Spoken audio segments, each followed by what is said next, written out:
नमस्ते। मैं आपका प्यारा दोस्त doctor Umesh Gurjar. NEET UG exam देने जा रहे हो और 30 डेज जितना टाइम बचता है हमारे पास।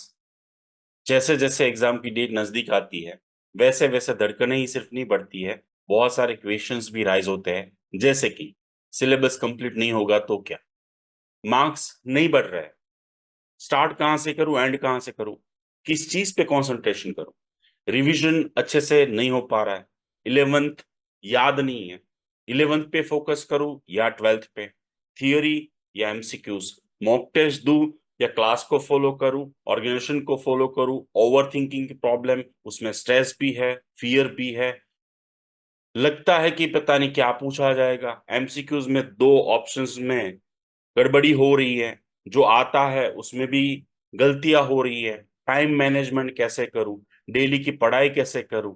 ऐसे बहुत सारे प्रॉब्लम सिर्फ आपके नहीं, हजारों स्टूडेंट्स के होते हैं। तो इसके सॉल्यूशन क्या है? देखिए, सबसे पहले ये चीज समझिए आप कि आपने 11th 12th बहुत मेहनत कर ली है भाई। ऑलरेडी बहुत मेहनत की है, बहुत सारी एग्जाम्स दी है, मिनी एग्जाम हो, इंटरमीडिएट एग्जाम हो, बोर्ड की एग्जाम हो, मॉक टेस्ट है, बहुत सारी चीज। अब इसको एक महीने में संवारना है, सजाना है, तो डेफिनेटली ये सारी डिफिकल्टीज तो आने ही वाली है। और इज इक्वल टू जो है ना, वो 3 घंटे एग्जाम के, यानी कि उस 3 घंटे में वो 2 साल की हर चीज आने वाली है। और 180 MCQ, 720 मार्क्स। तो किस तरीके से इस एक महीने में हम प्रिपरेशन करें ताकि ये सारे प्रॉब्लम्स तो दूर हो ही, साथ में हमारे जो मार्क्स 400 500 या 600 आने वाले हो, उसमें +100 इकट्ठा हो। एक महीने का ऐसा क्या शेड्यूल होना चाहिए कि मैं each and every second, each and every hours, each and every MCQs को एंजॉय करूं, स्ट्रेस फ्री रह के। तो आइए मैं बताने जा रहा हूं इस वीडियो के माध्यम से कि किस तरीके से आप इस एक महीने की tips and tricks, time management, schedule, सारी चीजें जिसकी वजह से आपके मार्क्स 100+ हो सकते हैं। इन सभी जो प्रॉब्लम्स होती है, डिफिकल्टीज होती है, उसका सॉल्यूशन एक ही है कि आपके पास जो है उसके ऊपर फोकस करें। यानी एंटायर जो 12th का, 11th का सिलेबस है, उन सभी चीजों में अगर आप फोकस करोगे जो आपके स्क्रीन के ऊपर दिख रहा है, तो देखिए बहुत सारे यूनिट्स है, बहुत सारे चैप्टर्स है, बहुत सारे पेजेस पढ़ने हैं। लेकिन अगर आप फॉर एग्जांपल 80% के स्टूडेंट है, आपके 600 मार्क्स आ रहे, 550 आ रहे, 700 आ रहे, लेकिन अगर आपने वो 20 या 10% जो आपने नहीं किया है वहां पे फोकस करेंगे, तो डेफिनेटली जो आपका है वो भी चला जाएगा। यानी कि हर एक प्रॉब्लम का सॉल्यूशन अगर आप बातचीत करें, समझे, तो वो है कि हमारे पास जो है ना भाई, ये लास्ट 1 मंथ में उस पे ही फोकस करना चाहिए। यानी कि जो सिलेबस आपका हो चुका है, जो आपका है, जो आपने पढ़ लिया है, जो आपने रिवीजन किया हुआ है, जो आपका हाई स्कोरिंग है, उस पे अगर आप फोकस करेंगे तो डेफिनेटली आप ये जंग जीत पाएंगे। 2 इयर्स इक्वल टू जो आपका एक ये महीना है उसको फ्रूटफुल कर पाएंगे, 100+ मार्क्स ले पाएंगे। आगे बढ़ते हैं, उसमें जानते हैं कि भाई किस किस चीजों से दूर रहना, नो कहना है। नए टॉपिक्स, नए चैप्टर्स, कोर्सेज, एप्लीकेशंस, मटेरियल, इन सभी से दूर रहिए। जो आपका है उस पे ही फोकस कीजिए। जो चैप्टर्स, जो यूनिट, जो चीजें कर चुके हैं, वहां पे ज्यादा से ज्यादा ध्यान दीजिए, ज्यादा से ज्यादा रिवीजन कीजिए। ट्राई कीजिए कि जो 80%, 70%, 60%, 85%, 90% जो हो चुका है, उसमें से आपका एक मार्क्स भी हाथ से ना जाए। और वो ऐसे हो सकता है कि प्रॉपरली एक महीने का शेड्यूल बनाए, टाइम टेबल बनाए, रिवीजन की स्ट्रेटेजी बनाए, टेस्ट की स्ट्रेटेजी बनाए, एमसीक्यू सॉल्व करने की स्ट्रेटेजी बनाए। आप पूछेंगे ये स्ट्रेटेजी देगा कौन? भी मैं दूंगा। आगे बढ़ते हैं, तो आपको सिंपली ये जो लास्ट महीना है उसमें आप लिख लीजिए, आपको फोकस जो आपके पास है उसके ऊपर ही करना है।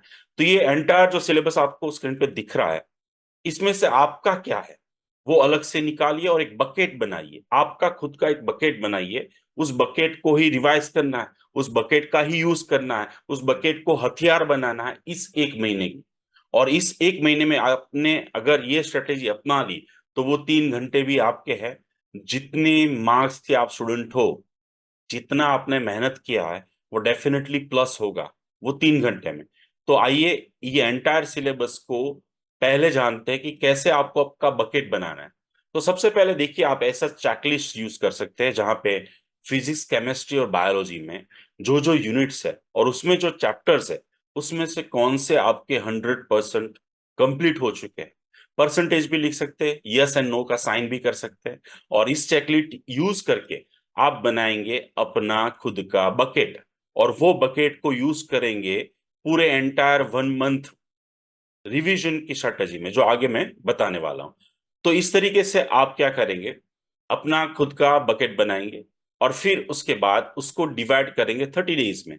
अब वो 30 डेज में डिवाइड करेंगे वीक 1, जो स्क्रीन पे आप देख रहे हैं, वीक 2, वीक 3, वीक 4। यहां पे आपको ये ध्यान में लेना है कि वीक 1, 2 एंड 3 में अगर आप स्क्रीन पे देख रहे हैं तो देखिए डेली का तीनों सब्जेक्ट्स लिया है, फिजिक्स, केमिस्ट्री, बायोलॉजी। दूसरा जो है, एवरीडे कंप्लीट होने के बाद क्या करना है, वीक कंप्लीट होने के बाद क्या करना है, वो आगे बताऊंगा। लेकिन यहां पे मैं आपको ये बताना चाहूंगा कि जो आपका बकेट बना है उसको आपको डिवाइड करना है week 1, week 2, week 3 and week 4 में। एक वीक में दिन होते हैं 7। अब आगे बढ़ते हैं।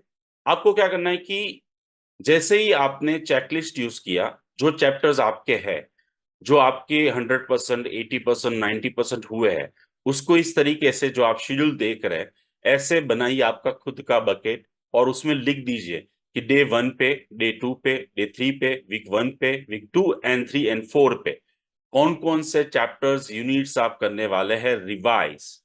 आगे मैं बताने वाला हूँ, डोंट वरी, कैसे रिवाइज करना है, पर डे कैसे फोकस करना है, वीकली कैसे करना है।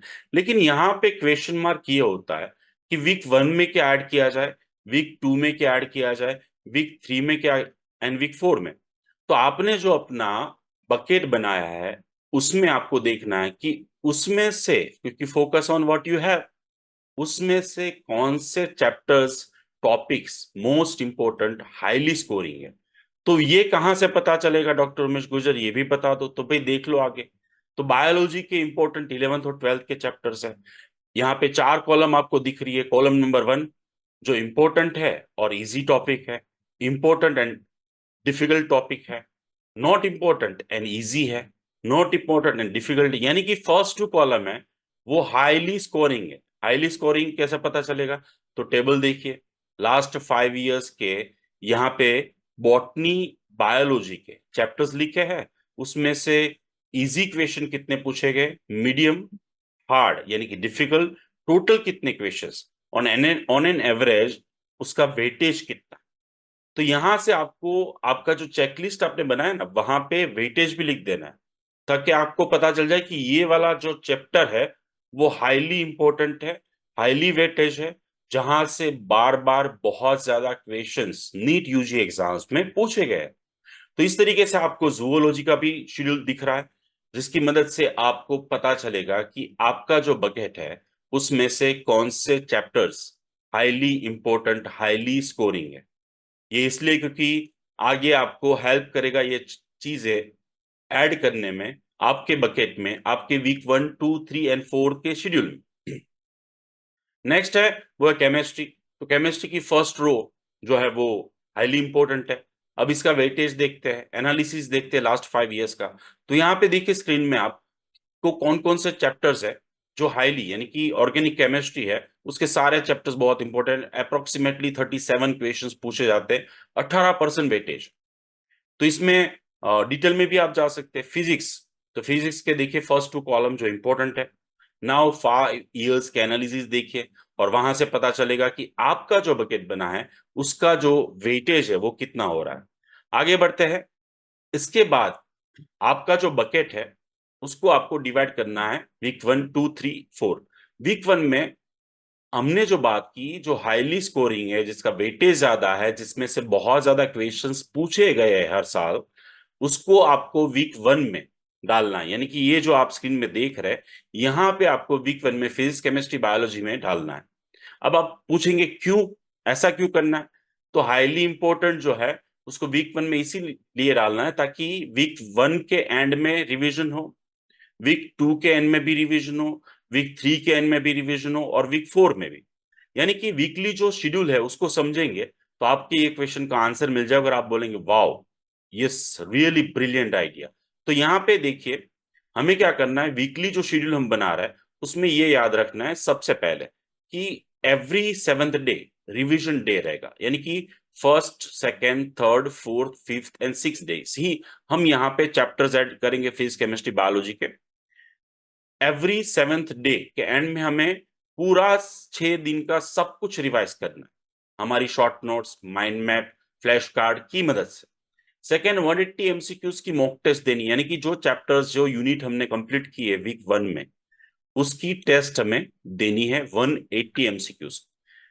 नंबर 3, आफ्टर टेस्ट आपको क्या करना है, आपको जो क्वेश्चंस नहीं आए हैं, जो गलत हुए हैं, उसको आपको डाउट सॉल्व करने हैं, उसको आपको रिवाइज करने हैं शॉर्ट नोट्स की मदद से, एनसीईआरटी बुक्स की मदद से।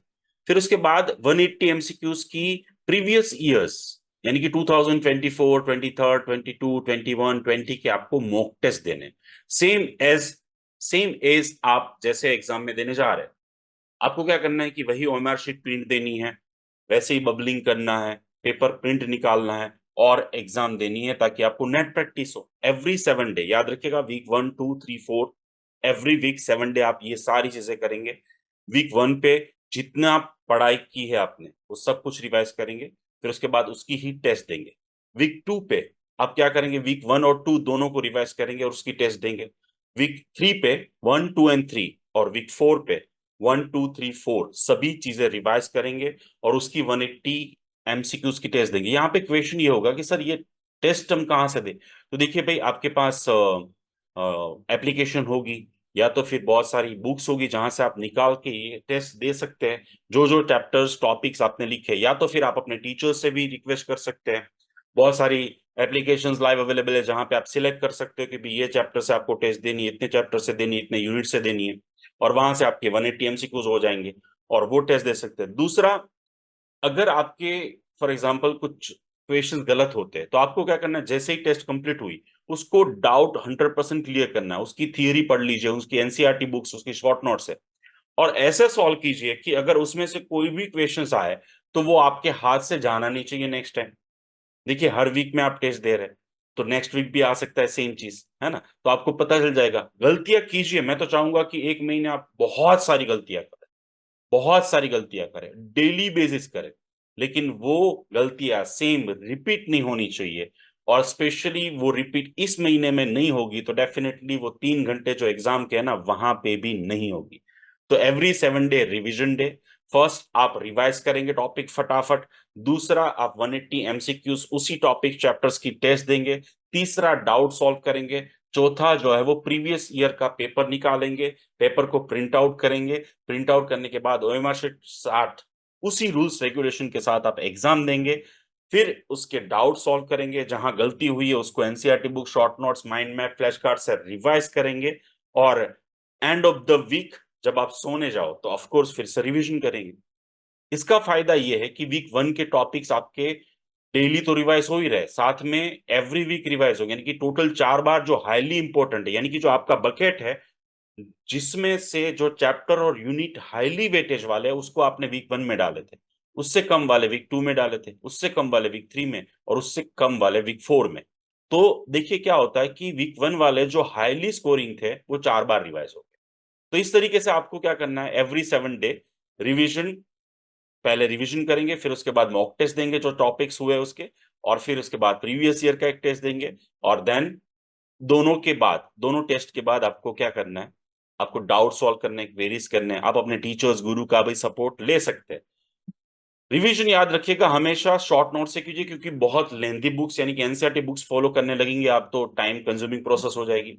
मॉक टेस्ट के लिए आप एप्लीकेशन यूज कर सकते हैं। और प्रीवियस ईयर के पेपर कहाँ से मिलेंगे आपको? मैं आपको दूंगा ओएमआर शीट और आंसर की के साथ, और वो आप प्रिंट आउट निकाल सकते हैं। अभी हमने देखिए आपका जो बकेट था उसको 4 वीक में डिवाइड किया, और किस तरीके से डिवाइड करना वो भी डिस्कस किया। अब डेली शेड्यूल आपका क्या होना चाहिए? तो डेली शेड्यूल जो वो आपका है, आप स्क्रीन पे जैसे देख रहे हैं वैसे होना चाहिए, सुबह से लेकर शाम तक। यहाँ पे मैटर नहीं करता आप कितने बजे उठते हो और कितने बजे सोते हैं। इंपॉर्टेंट ये है कि आप कितना अच्छा क्वालिटी स्टडी करते हैं। देखिए, क्वांटिटी और क्वालिटी दोनों इक्वल हो जाती है लास्ट मंथ में, तो वो बात याद रखिएगा कि जितना, देखिए ज्यादातर स्टूडेंट्स क्या करते हैं कि एक महीने में थोड़ा है ना ढीला हो जाते हैं कि भाई थोड़ी मेहनत कम कर देते हैं, लेकिन लास्ट ओवर है भाई। अभी एक महीना जो है, अगर आप 10 घंटे पढ़ रहे तो आपको 12 घंटे पढ़ना है। 12 घंटे पढ़ रहे तो आपको 13-14 घंटे पढ़ना है। जितनी मेहनत बढ़ाएंगे, जितना आप लास्ट मोमेंट पे रिवीजन करेंगे ना भाई, उतना आपको फायदा होगा, उतना स्कोर आपका प्लस होगा। The key of the success in last 1 month, focus on what you have. और डेली शेड्यूल की बात करें तो डेली शेड्यूल में क्या करना चाहिए आपको? फिजिक्स, केमिस्ट्री, बायोलॉजी में बायोलॉजी सबसे वेटेज वाला टॉपिक है, तो उसको ज्यादा आवर्स देने चाहिए। 50 आवर्स, 25 फिजिक्स को और 25 केमिस्ट्री को देने चाहिए।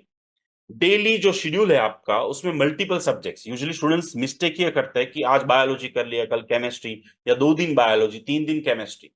तो देखिए, हमारा जो ब्रेन होता है ना, वो एक पार्ट उसका काम करता है केमिस्ट्री के लिए, एक पार्ट बायोलॉजी के, एक पार्ट फिजिक्स के लिए। मल्टीपल सब्जेक्ट्स पढ़ने से हमें थकावट कम होती है।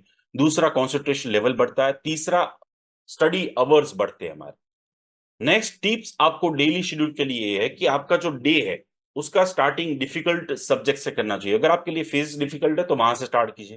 केमिस्ट्री डिफिकल्ट है तो वहां से स्टार्ट कर लीजिए।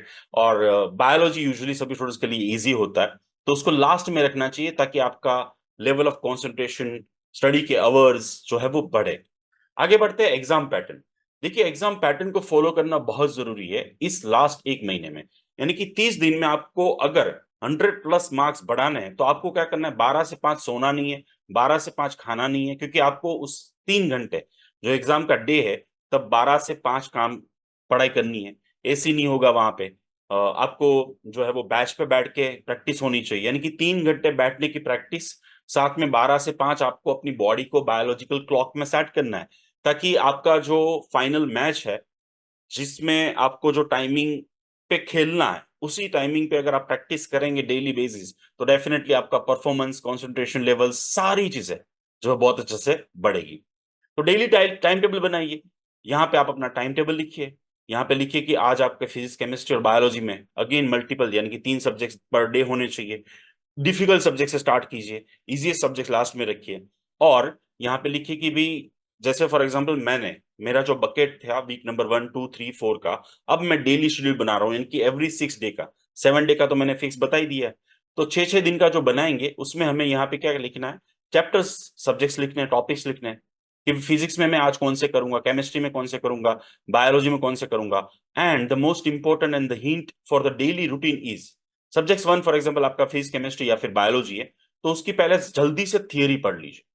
फिर उसके बाद उसके 20 से 30 एमसीक्यूज कर लीजिए।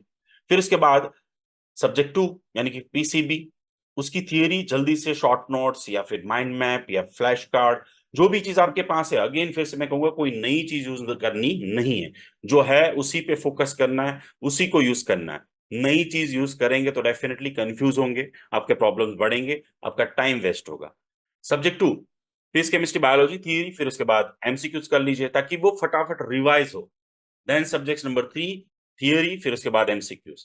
और एंड ऑफ द डे, यानी कि आप जैसे ही सोने जा रहे हैं, तो आपके शॉर्ट नोट्स को फटाफट घुमा लीजिए। 15-20 मिनट या मैक्सिमम 30 मिनट में आप वो अच्छे से रिवाइज कर लेंगे फटाफट। उससे होगा ये फायदा कि रात को जैसे ओवर थिंकिंग प्रॉब्लम होती है, वही सारी चीजें दिमाग में घूमती रहती है, वो प्रॉब्लम नहीं आएगी। और अच्छे से आपकी सारी चीजें स्टोर हो जाएगी, और आपको अच्छे से प्यारी नींद आ जाएगी। एवरी डे आपको ये फॉलो करना है। देखिए, रिवीजन के लिए शॉर्ट नोट्स यूज कीजिए। RWD मेथड, यानी कि रीडिंग, फटाफट कुछ नोट्स बनाइए एंड डिस्कस कीजिए, यानी कि चिल्ला चिल्ला के मीन्स बोलिए, फॉर्मूलाज बोलिए, बायोलॉजी, केमिस्ट्री, फिजिक्स, इंजॉय कीजिए एवरी मोमेंट। एवरी स्लॉट्स के बाद, यानी कि सब्जेक्ट 1, सब्जेक्ट 2 या सब्जेक्ट 3 के बाद एक छोटा सा ब्रेक लीजिए। उस ब्रेक में ऑफ कोर्स मोबाइल, इंटरनेट, ये सारी चीजें यूज करने की जरूरत नहीं है। आप पावर नैप ले सकते हैं, आप थोड़ा सा मेडिटेशन कर सकते हैं, आप थोड़ा सा घूम सकते हैं, थोड़ा सा म्यूजिक सुन सकते हैं, थोड़ा सा डांस कर ले सकते हैं, थोड़ा सा स्माइल कर सकते हैं। यूज डेली टाइम टेबल और सेलिब्रेट एवरी माइलस्टोन, यानी कि आप हर एक माइलस्टोन को अपने आप को शाबाशी हो, thank you Umesh, really great, you are doing well, you should keep continue. इस तरीके से एवरी माइलस्टोन को आपको एंजॉय करना है। एवरी आवर के बाद आपको थैंकफुल होना है, ग्रेटिट्यूड दिखाना है ना। इस तरीके से करेंगे तो डेफिनेटली आपको बहुत फायदा होगा। देखिए, अगर आप ये स्ट्रेटेजी यूज करते हैं तो आपके कितने सारे फायदे हैं। एक तो आप अपने पास जो है उसको गुवा नहीं बैठे, यानी कि 80%, 70%, 60% जितना सिलेबस कंप्लीट हुआ ना भाई, वो आपके हाथ में से उसमें से एक मार्क नहीं जाने वाला। आपका कंसंट्रेशन लेवल बढ़ सकता है। दूसरा जो है वो आपका मिनिमम 4 बार रिवीजन हो रहा है, जो आपका है आपके बकेट का। 12 आवर्स, 30 डेज, 360 आवर्स स्टडी हो सकती है इससे आपकी। 75 MCQs पर डे, यानी कि 2000 अप्रोक्सीमेटली एमसीक्यूज आप सॉल्व करने वाले। 8 मॉक टेस्ट देंगे, यानी कि उसके 1500 MCQs अलग से। 8 टाइम आप नेट प्रैक्टिस करने वाले हैं। फाइनल आपकी जो 3 घंटे की मैच आने वाली है ना, वो आप सोचिए 1 महीने में 8 बार, उसमें से 4 तो आपने प्रीवियस ईयर्स के एमसीक्यू पेपर सॉल्व किए हैं, तो उसमें से 15 से 20 MCQs मिनिमम आने वाले हैं, रिपीट होंगे। दूसरी इंपॉर्टेंट, स्ट्रेस आपका डिक्रीज होगा, टेंशन एंजाइटी सब कम होगा धीरे धीरे। आपको 12 से 6 का काम, आपको हैबिट होगी, बायोलॉजिकल क्लॉक आपकी सेट होगी। आप वो एग्जाम के 3 घंटे थकेंगे नहीं, आपको मजा आएगी। आप ऑर्गेनाइज रहेंगे, आपको पता है कि भी कल ये पढ़ना है, परसों ये पढ़ना है, तरसों ये पढ़ना है, सुबह इतने बजे उठना है, इतनी मॉक टेस्ट देनी है, ऐसे करना है। यानी कि आप इसकी ऑर्गेनाइज होने की वजह से आप ये स्टडी को एंजॉय करेंगे। Each and every topic chapter complete होगा ना, तो आप अपने आप को शाबाशी देंगे। और अल्टीमेटली इन सब चीजों की वजह से आपको 100+ होगा, वो मेरी गारंटी। वो ऑफ कोर्स मेरी गारंटी। लेकिन आप बोले सर फिर भी हमें वो डर लगता है, स्ट्रेस होती है, सोचते हैं कि भाई ये कर लिया होता तो, अगर मार्क्स नहीं आए तो, अगर फॉर एग्जांपल पास्ट में इतना पढ़ाई किया होता तो, ऐसे पढ़ाई किया होता तो, फ्यूचर में फॉर एग्जांपल अच्छे मार्क्स नहीं आए, या फिर जो टॉपिक्स है उसमें से कुछ पूछ लिया, जो नहीं आते उसमें से कुछ पूछ लिया, किसी टॉपिक्स जो छूटा है वहां से मार्क्स आ गया तो, यानी कि यही वजह से stress, tension, anxiety, depression, tension होता है। इसका सॉल्यूशन यही है कि भाई अपना एटीट्यूड चेंज करो। अभी 1 महीना 30 दिन दिल से मेहनत करनी है। पास्ट में ज्यादा हुई तो अच्छी बात है, नहीं हुई है तो भी करनी है ना। कुछ भी हो, हमें सिर्फ सीखने की भावना से, लर्निंग एटीट्यूड से, अर्निंग एटीट्यूड से नहीं।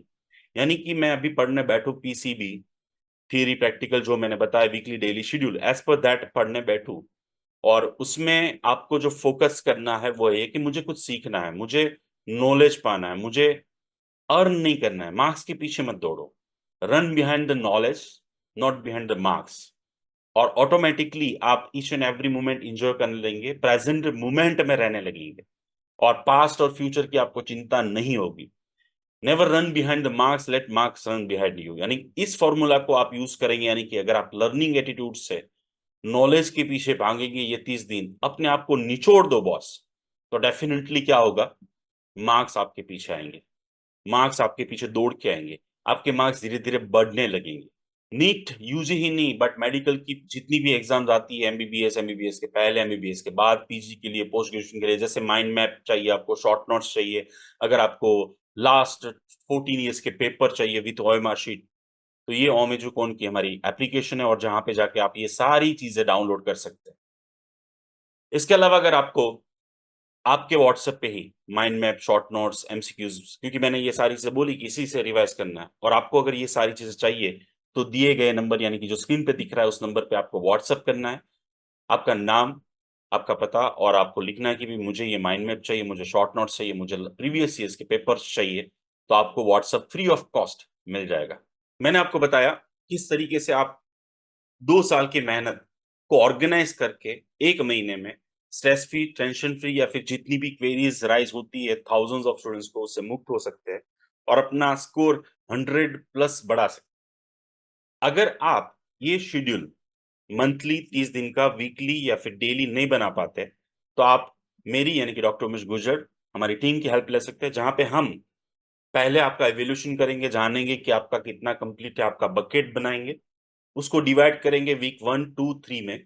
उसके बाद जो है आपको हम शेड्यूल देंगे डेली का, प्लस आपकी जो वीकनेस होगी उसको स्ट्रेंथ में कन्वर्ट करेंगे, और जो स्ट्रेंथ है उसको हम बढ़ाएंगे, और हम आपको हेल्प करेंगे कि आप जो है अपना स्कोर बढ़ा पाए, और एंड ऑफ कोर्स ऑर्गेनाइज होके ये एंटायर जो 1 मंथ जो इंपॉर्टेंट है उसको आप फ्रूटफुल बना पाए, उसको आप ईच एंड एवरी मोमेंट को एंजॉय कर पाए।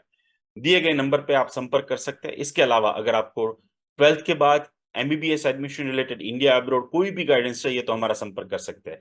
लास्टली मैं आप सभी को 5 इंपॉर्टेंट सक्सेस की कीज देना चाहता हूं, जो बहुत इंपॉर्टेंट है। नीट यूजी एग्जाम देने जा रहे हो तो सबसे पहली चीज आप ये ध्यान रखिएगा कि लास्ट 1 मंथ में आपके पास जो है उस पे ही फोकस कीजिएगा। प्रेजेंट मोमेंट में रहिएगा, ज्यादा पास्ट और फ्यूचर की चिंता मत कीजिए। लर्निंग, कुछ सीखने का एटीट्यूड के साथ डेली पढ़ाई कीजिए। एग्जाम पैटर्न यानी कि 12 से 5, 12 से 6 एग्जाम पैटर्न को फॉलो करना है और मैक्सिमम टाइम आपको रिवीजन के पीछे इन्वेस्ट करना चाहिए ताकि जो आपका है उसमें से सिंगल क्वेश्चन या मार्क्स आपका ना जाए। लास्ट में इतना ही कहूंगा, एग्जाम जिंदगी के अंत मोमेंट तक आएगी, प्लीज उसका ज्यादा स्ट्रेस टेंशन ना लीजिए, उस प्रोसेस को एंजॉय कीजिए ऑर्गेनाइज होके, एक स्ट्रेटेजी प्लान करके। आप सभी जो नीट यूजी एग्जाम देने जा रहे हैं उन सभी को wish you a very very happy exam. Thank you so much.